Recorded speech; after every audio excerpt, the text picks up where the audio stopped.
UP TET के paper में हर साल 30 क्वेश्चन पर्यावरण अध्ययन से पूछे जाते हैं। वो पर्यावरण अध्ययन के साथ साथ जीएस का भी क्वेश्चन कवर करते हैं, जिसमें से हर साल 30 क्वेश्चन आते हैं।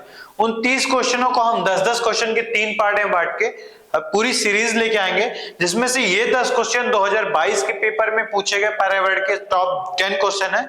इसके बाद हम 10-10 क्वेश्चन को अलग अलग करेंगे। तो शुरू करते हैं। ये 2022 के यूपी टेट के एग्जाम में पूछा हुआ क्वेश्चन है। पहला क्वेश्चन है, ध्रुव तारा कहा जाता है। ये तो सबको आंसर मालूम होगा, उत्तरी तारे को कहा जाता है। थोड़ा सा और जान लीजिए, तारा किसे कहते हैं, तारा किसे कहते हैं, ये आपका अर्थ है। यहाँ उत्तरी तरफ ये ध्रुव तारा, पोलर तारा होता है।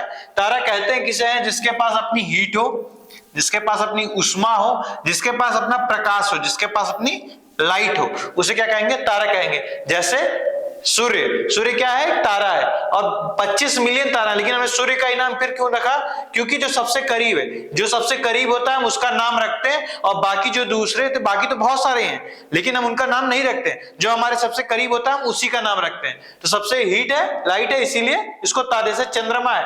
चंद्रमा के पास ना खुद का हीट है ना खुद की लाइट है, तो वो क्या है, तारा नहीं है। ठीक है।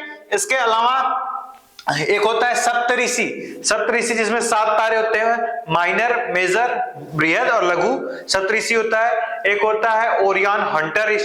तो ये सब जानने की जरूरत नहीं है। ध्रुव तारा किसे कहते हैं, उत्तरी तारे को कहते हैं। ठीक है। एक पूछता है सबसे ज्यादा तारों का समूह किसमें है, तो उसे कहते हैं हाइड्रा। हाइड्रा, हाइड्रा कहते हैं जिसमें सबसे ज्यादा तारों का समूह है। ठीक है।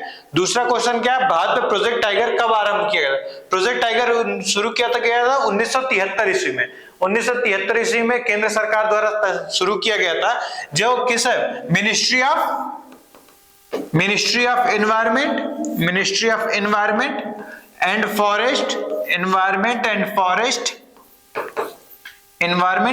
And climate change, environment, forest and climate change, पर्यावरण, वन एवं जलवायु परिवर्तन मंत्रालय के द्वारा, क्लाइमेट चेंज, पर्यावरण, वन एवं जलवायु परिवर्तन मंत्रालय द्वारा यह शुरू किया गया था 1973 में। एक वैधानिक संकाय है, एक वैधानिक संकाय है, मतलब वैधानिक संकाय है। 1973 में इसमें में शुरू किया गया था प्रोजेक्ट टाइगर। कान्हा राष्ट्रीय उद्यान भारत में किस राज्य में स्थित है? ये राज्य लिखा है, किस राज्य में स्थित है? तो पहला क्वेश्चन क्या है, तमिलनाडु, मध्य प्रदेश। मध्य प्रदेश का मतलब मंडला एवं बालाघाट। किस जिले में है? मंडला एवं बालाघाट।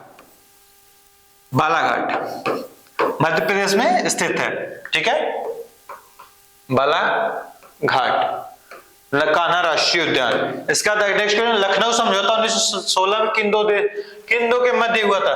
तो लखनऊ पैक्ट का किसके बीच हुआ था? कांग्रेस मुस्लिम लीग के मध्य। इसका क्या था, लखनऊ पैक्ट में क्या था कि कांग्रेस जो है, इसमें कांग्रेस को लीड कौन कर रहा था? बाल गंगाधर तिलक। और मुस्लिम लीग में कौन था? मोहम्मद अली जिन्ना।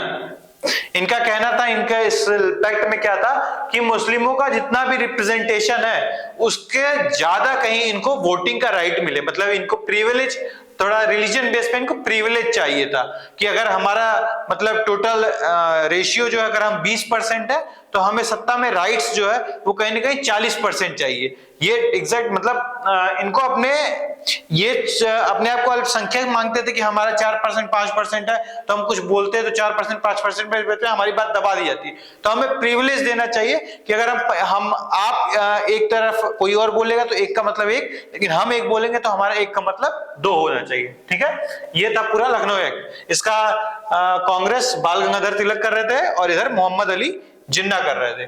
जंगली गधों का अभ्यारण्य कहाँ है? अब ये मत कहिएगा कि हमारे घर के बगल में, अपने दोस्त का घर का नाम नहीं, अपने दोस्त का घर का एड्रेस नहीं पूछ रहा है। जंगली गधों का अभ्यारण्य कहाँ स्थापित किया गया?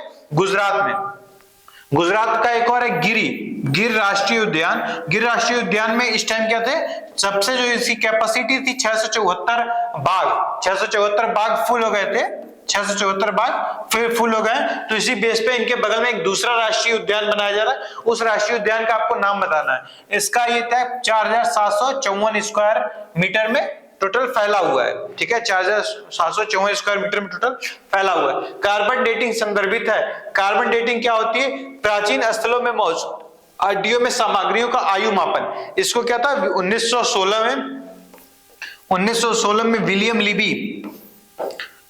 लीबी ने इसको वो किया था, विलियम लीबी ने इसे वो किया था। इसमें क्या होता है, C12 कार्बन 12 और कार्बन 14 का रेशियो देखा जाता है कि कौन कितना बचा हुआ, उसी के अकॉर्डिंग उसकी एज में नापी जाती है कितना।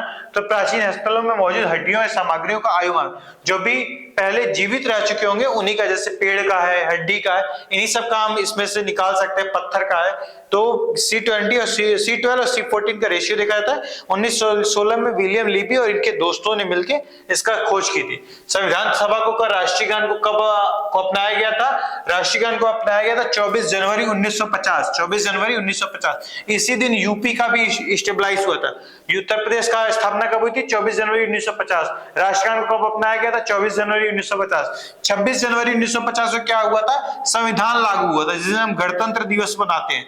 संविधान लागू हुआ था, हमारा संविधान लागू हुआ था। ठीक है, इसके अलावा क्या है, 27 नवंबर 1911 को जो हमारा राष्ट्रीय गान जन गण मन है, उसको कहीं ना कहीं हमारे रविन्द्रनाथ टैगोर ने बांग्ला भाषा में पहली बार कोलकाता अधिवेशन में 27 नवंबर 1911 को गाए थे। कोलकाता अधिवेशन में रविन्द्रनाथ टैगोर बांग्ला भाषा में, कोलकाता अधिवेशन में बांग्ला भाषा में रविन्द्रनाथ टैगोर, किसने गाया था? रविन्द्रनाथ टैगोर ने गाया था। ठीक है, पहली बार। ठीक है, इसके अलावा 28 फरवरी 1919 को इसी का इन्होंने इंग्लिश वर्जन में एक्सप्लेनेशन दिया था। इंग्लिश वर्जन में गाया था, जिसे हम जानते किस नाम से है? The morning song of India. The morning song of India. The morning song of India. ठीक है, इस नाम से जाना जाता है, इसको याद कर लीजिएगा। कब गाया गया था? 28 फरवरी 1919 को। 28 फरवरी 1900। बायोमैग्निफिकेशन है, बायोमैग्निफिकेशन है। देखिए दो शब्द, एक मैग्निफिकेशन का मतलब किसी चीज का बढ़ जाना, मैग्निफाइड होना। बायो मतलब जो जैविक घटक है, तो किसी जैविक घटक का बढ़ जाना। और किस जैविक घटक का बढ़ जाना? किसी नॉर्मल पोषक स्तर में जो जहरीले पदार्थ होते हैं, पॉइजन मटेरियल होते हैं, जैसे Hg, मरकरी, आर्सेनिक, AS, है ना, डीबीटी। ठीक है, इसके बाद पॉलीविनाइल क्लोराइड, तो इन सब का जब बढ़ जाना, जो जहरीले पदार्थ होते हैं जब ये बढ़ जाते हैं तो उसे क्या कहते हैं? बायोमैग्निफिकेशन। समय के साथ ऊतक में विषैले पदार्थ की बढ़ोतरी की सांद्रता को क्या कहते हैं? बायोमैग्निफिकेशन। नॉर्मल पोषक स्तर में विषैले पदार्थ का अत्यधिक मात्रा में बढ़ जाना, उसी को क्या कहेंगे? बायोमैग्निफिकेशन। ठीक है, निम्नलिखित में से कौन जैव मंडल का अजैविक घटक नहीं है? अजैविक घटक नहीं मतलब जैविक घटक। कोई भी जो जैव मंडल होता है ये दो से बनता है, एक जैविक घटक, एक अजैविक घटक। जैविक घटक में वो आते हैं जो जीवित होते हैं, सजीव होते हैं। जो सजीव होते हैं वो जैविक घटक में आते हैं, और जो अजैविक घटक जीवित नहीं होते हैं वो कहीं नहीं। इसमें कौन कौन सा होता है? उत्पादक, प्रोड्यूसर, कंज्यूमर मतलब उपभोक्ता, और डिकम्पोजर होते हैं। ठीक है, संरक्षारक, डिकम्पोजर।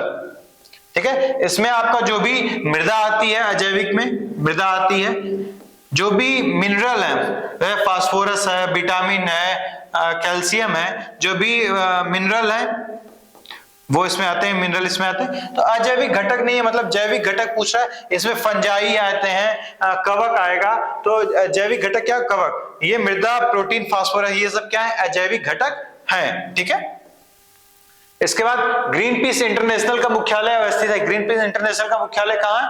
न्यूयॉर्क में। न्यूयॉर्क में। और किसका है? वर्ल्ड पॉपुलेशन फंड का, वर्ल्ड पॉपुलेशन ऑर्गेनाइजेशन का मुख्यालय। और जहां पॉपुलेशन होगी वहां वोमेन भी होंगी, वर्ल्ड वोमेन ऑर्गेनाइजेशन का मुख्यालय है। और जहां वोमेन होगी वहां पे सिक्योरिटी की जरूरत पड़ेगी, तो वर्ल्ड सिक्योरिटी काउंसिल का भी मुख्यालय कहाँ है?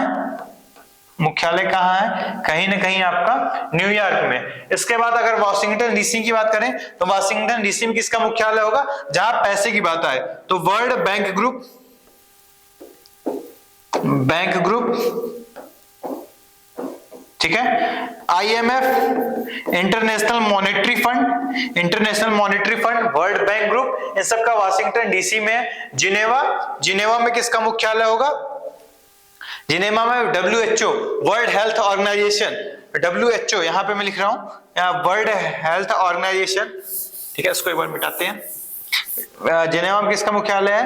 वर्ल्ड हेल्थ ऑर्गेनाइजेशन, WHO का, ठीक है, world health organization, world trade organization, world trade organization, world metrological organization, world metrological organization. तो WHO, WTO, WMO सबका कहां पे है? जिनेवा में।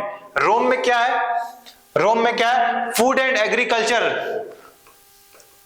Food and agriculture